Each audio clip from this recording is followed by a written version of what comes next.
Hi, everybody. Thanks so much for joining us today. And thanks, Dr. Kate, for that wonderful presentation showing us the wonderful advances in treatments that we can now access for our eczema patients. At Eczema Association, we really like to provide that information for our patients that contact us. So the Eczema Association of Australasia and the Eczema... So our role as patient support groups for the Eczema Association of Australasia and the Eczema Association of New Zealand is to provide support and education for eczema sufferers and their carers, along with the wider community, so that's everybody, in all aspects of eczema and its impact. As you know, it doesn't just impact the sufferer, it also impacts the carers of the sufferer and their families. So we really like to try and help people navigate through all the different aspects of eczema that you are facing when you get that diagnosis or your child gets that diagnosis, which is very depressing. So the EAA and EANZ are non-profit organisations, incorporated bodies, registered charities, with PBS status, and a medical advisory board, of whom Dr. Kate, you just listened to, is one of, and a great help to us. We are not medical people, so we rely on our medical advisory board for all those sorts of questions that we might get asked. And we have international links. Every year, the EAA and EANZ run 2 awareness campaigns. The whole of May is Eczema Awareness Month, and we try to really bring our plight, the plight of eczema sufferers, to the attention of the public. In this way, we can access more resources, get to those bodies that may not know about us, and it provides a great platform for advocacy for all the new treatments that are coming on board. It's very exciting in the eczema space. There's a lot of new stuff happening, but we need to have access to it. So this varies all around the world. So in September now, which we used to run on the 1st of September as Eczema Awareness Day, we now run World Atopic Eczema Day, and it's run as a worldwide event, which is very exciting. So we're proud members of the International Alliance of Dermatology Patient Organisations, which is Global Skin. In fact, I was an executive board member, and it's just amazing the types of programs they're running and the events they're holding to really make atopic dermatitis, or atopic eczema, as we like to call it, first and foremost in people's minds.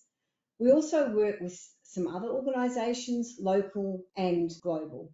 We produce and distribute lots of information for our patients and for the wider public.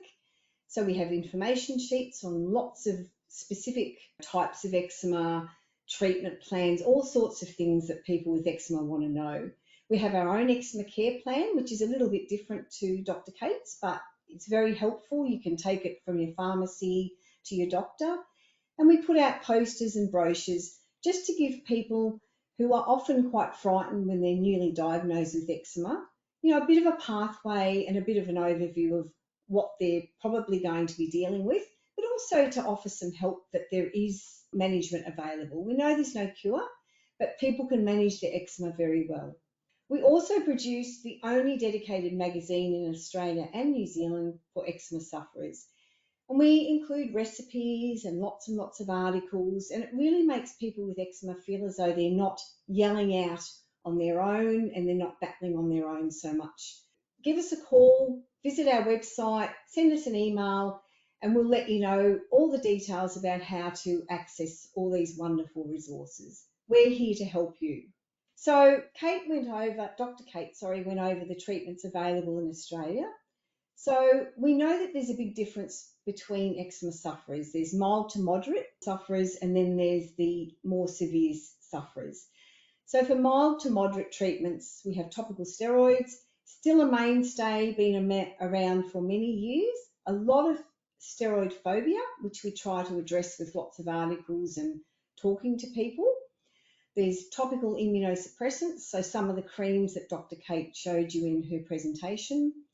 Topical biologics, so these are the new kids on the block, but also the traditional treatments like antibiotics for infection, bleach bars and wet wrapping, which we know are the mainstay of most people's eczema regime. It's all about managing it well And these are the things that you'd be looking at. The systemic treatments, so these are for the more severe sufferers. Stronger topical steroids, topical immunosuppressant creams, light therapy, immunosuppressant medications such as Rinvoq or Dupixent, such as cyclosporin, biologic medications such as Dupixent, and again, often antibiotics for infection. So we know that maintenance pretty much across the whole world is the same. So often it's helpful to have allergy testing. Look at your cleansers, look at the products you use, soap-free, avoid fragrance, avoid known allergens if you have any. The allergy testing won't actually help clear up your eczema, but it does help you with a tool to try and avoid things that you can have a reaction to. So it's really useful for a lot of people with eczema. And of course, moisturizers or emollients are your mainstay. Doesn't matter how your eczema is looking, what stage it's at, this is really the basis of your management plan. Also, sensitive choice household products. We know people react to a lot of things around the house. And diet elimination. So you can do that yourself. You can do your own type of diet elimination, keep a diary, write down what you've eaten, and often over a few months you see a pattern emerging. So that's just a really good tool to help you manage your eczema. The other thing is stress management. We know that stress doesn't cause eczema, but it definitely can exacerbate a flare. So it's very important to try and reduce that stress. Unfortunately, the disease causes its own stress, so it can be quite difficult to navigate. There's also natural therapies. So some people go down the path of Chinese medicine, naturopathy, and there's many people that have great results with these. But unfortunately with eczema, there's no one size fits all. So probiotics, vitamin supplements, many people try all these different things and they work very well for some people, but unfortunately there's no one thing that we can say, yes, do this and it will give you better management. It's really trial and error, and that's the frustrating thing about eczema. So, even sufferers who are long-term sufferers and have their eczema pretty much under control, you can never really relax. You can always have a flare up, and it really affects your self-esteem. You sort of get that sinking feeling, oh, here we go again. So a lot of people find that getting support from a psychologist or someone that can help you with a mental health plan can really help relieve your short-term stress, even if you only access them short-term. A psychologist, for example, can give you some strategies to help cope with the itch. Because we know a lot of people with eczema don't have severe eczema, they have mild eczema, but they still get incredibly itchy. So they really need to find ways to manage their eczema flare-up much more effectively. If you're experiencing symptoms of depression, which having eczema causes in itself, it's always good to reach out for support. So take the first step by going to see your GP or a dermatologist. We always recommend that a dermatologist should be consulted if you have eczema and, do a review every year. But they can help you with support and services to help you manage your skin better.